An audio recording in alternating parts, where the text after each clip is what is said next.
بسم اللہ الرحمن الرحیم۔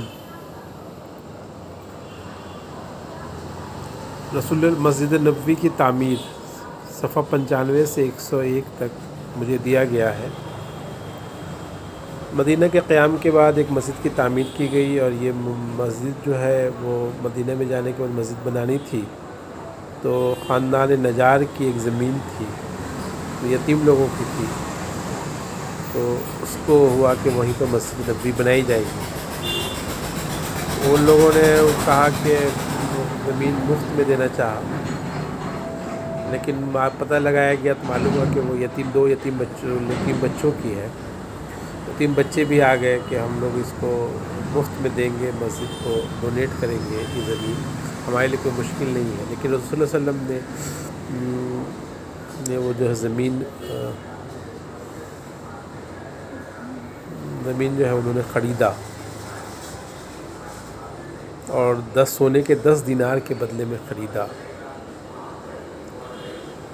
تو یہاں پر ایک سوال پیدا ہوتا ہے کہ رسول اللہ صلی اللہ علیہ وسلم نے وہ زمین مفت میں کیوں نہیں لی اور دینار میں پیسے دے کر کے کیوں خریدی، جبکہ وہ نظر بھی کر رہے تھے۔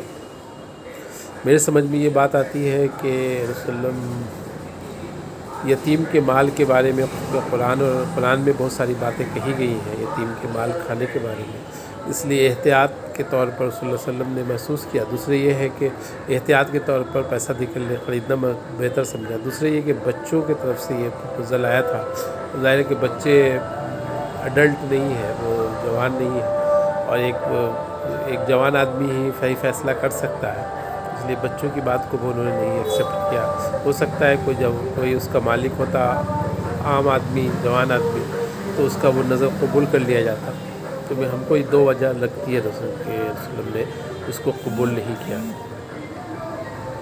لیکن تو اس کے بعد پھر یہ ہے کہ خرید لیا گیا، وہاں پر جو ہے مال اگر وہ مسجد بنوائی گئی، یہ قیمت حضرت ابوبکر کے مال سے ادا کی گئی ہے۔ ابوبکر کے مال سے کیوں ادا کی گئی؟ اس لیے کہ ابوبکر پیسے والے تھے، دولت والے تھے، اس لیے انہوں نے اس سے خرید لیا۔ مسجد میں رسول صلی اللہ علیہ وسلم مزدوروں کے لباس میں تھے اور دوسروں کے ساتھ مٹی اور پتھر اٹھا کر لا رہے تھے۔ یہ ثابت کرتا ہے کہ رسول اللہ کی زندگی بہت ہی سمپل تھی، بہت ہی سادگی پسند زندگی تھی، عام لوگوں کی طرح زندگی گزارنا چاہتے تھے عام طور پر۔ اور یہ ہم کو یہ چیز سیکھنی چاہیے رسول اللہ سے کہ وہ جو ہے ایک زندگی ہماری سمپل ہونا چاہیے، سادگی سمپل ہونا چاہیے، عام لوگوں کے ساتھ ہونا چاہیے۔ اس سے بڑا فائدہ یہ ہے کہ گاندھی جی نے بھی جو لباس پہنا تھا وہ دھوتی گنجی اور کرتا میں وہ رہتے تھے، وہ اسی لیے تھا کہ لوگوں کا جڑاؤ، عام لوگوں کا جڑاؤ ان سے ہو سکے، اور اس لیے وہ ماس موومنٹ چلایا۔ رسول اللہ صلی اللہ علیہ وسلم کی بھی بھی یہی تھی کہ وہ جو ہے عام لوگوں کی زندگی گزارنا چاہتا تھا کہ عام آدمی ان سے جڑ کر کے، ان کو اپنا سمجھ کر کے ان کا ساتھ دے سکے۔ یہاں تک کہ مسجد کی تعمیر مکمل ہو گئی۔ مسجد کو بہت ہی سادگی سے بنایا گیا تھا، اور پھر یہ ہے کہ اس کا چھت جو ہے وہ بھی بہت زیادہ اونچا نہیں تھا، مٹی کا تھا، اور جو ہے تو بہت ہی سمپل چھت تھا، چھت تھی اس کی، سمپل گھر تھا۔ تو یہ ہے کہ سادگی اسلام میں پسند کیا جاتا ہے۔ باہر میں چبوترا جس پر ایک صفہ کہا جاتا تھا، یہ ان لوگوں کے لیے تھا جو اسلام لانے کے بعد اپنا گھر باہر نہیں رکھتے تھے اور اسلام خدمت وقف کر دی تھی۔ وہ علیہ وسلم کے وقت تربیت پاتے تھے۔ پھر یہ ہے کہ رسول اللہ صلی اللہ علیہ وسلم نے جب مدینہ آ گئے تو انہوں نے اپنی بیٹیوں اور بیویوں کو لانے کے لیے زید اور غلام ابو رافع کو بھیجا۔ یہاں پر ایک بات یہ بھی ہے کہ رسول اللہ صلی اللہ علیہ وسلم کا ایک غلام تھا، ظاہر ہے کہ غلام رکھنا ہر آدمی کے بس کی نہیں تھی۔ رسول اللہ علیہ وسلم کے اتنی آمدنی ہوتی تھی یا اتنا تھا ان کے پاس پیسہ کہ وہ غلام کو مینٹین کر سکتے تھے، یہ اس سے پتہ چلتا ہے۔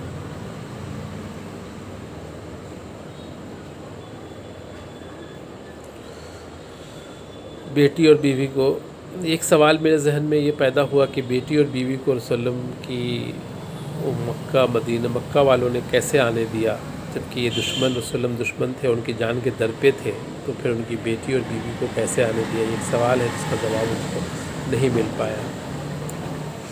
حضرت رقیہ حضرت عثمان کی صحبت میں تھی، زینب کو شوہر نے مدینہ نہیں آنے دیا۔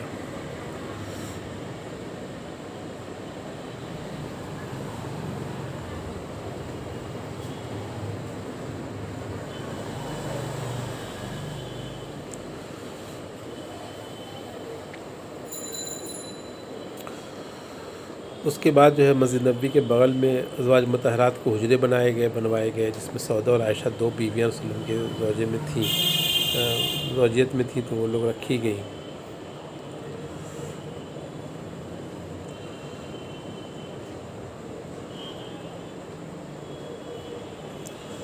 رسول اللہ کا جو گھر تھا اس کا چھت جو ہے اتنا کم اونچا تھا کہ وہ جو ہے آدمی کھڑا ہوتا تھا تو وہ اس کو چھو لیتا تھا۔ دروازوں پر کمبل کا پردہ پڑا رہتا، ہاتھوں میں چراغ نہیں دیتے تھے۔ تو یہ ہے کہ رسول اللہ کی زندگی بہت ہی سادہ تھی، سمپل زندگی تھی ان کی، اور یہ اس سے پتہ چلتا ہے۔ تو اس سے ہم کو یہ سبق ملتا ہے کہ ہماری زندگی بھی سادگی والی ہونی چاہیے۔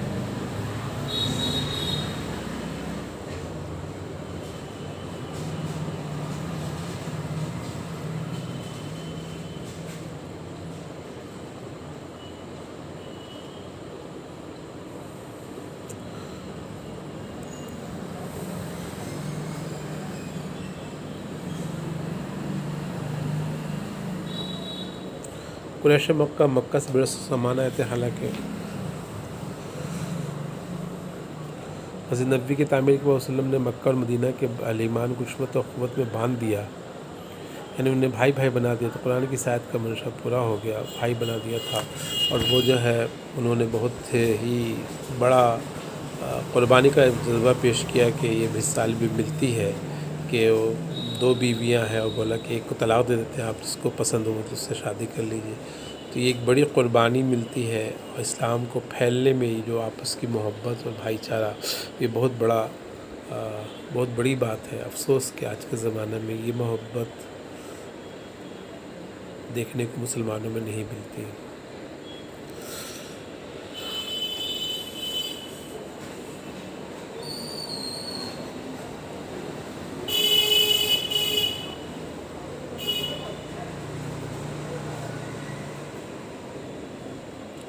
بو نذیر کو رسول اللہ نے جلا وطن کر دیا، ان کی زمین جائیداد اور جو ملے تھے تو مسلمانوں کے حصے میں آئے، تو رسول اللہ نے ان کو مہاجرین کو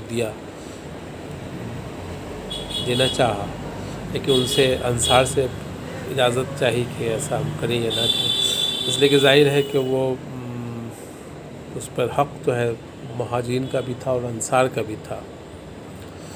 تو رسول اللہ نے، چونکہ مہاجرین کی حالت بہت اچھی نہیں تھی اور وہ باہر سے آئے تھے، اس لیے ان کا ہیلپ کرنے کے لیے رسول اللہ نے یہ کیا، لیکن انہوں نے بھی، انصار بھی رسول اللہ کے اس مشورے پر تیار ہو گئے، انہوں نے ان کا ہیلپ کیا۔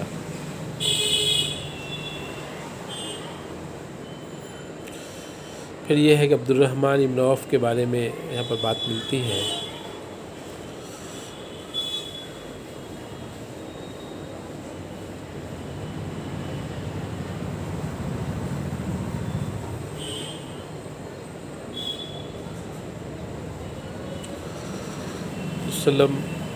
عبد الرحمن ابن عوف کی زندگی کے واقعات ملتے ہیں کہ وہ، اس بارے میں ایک حدیث ملتی ہے کہ عبد الرحمن ابن عوف جنت میں رینگتے ہوئے جائیں گے۔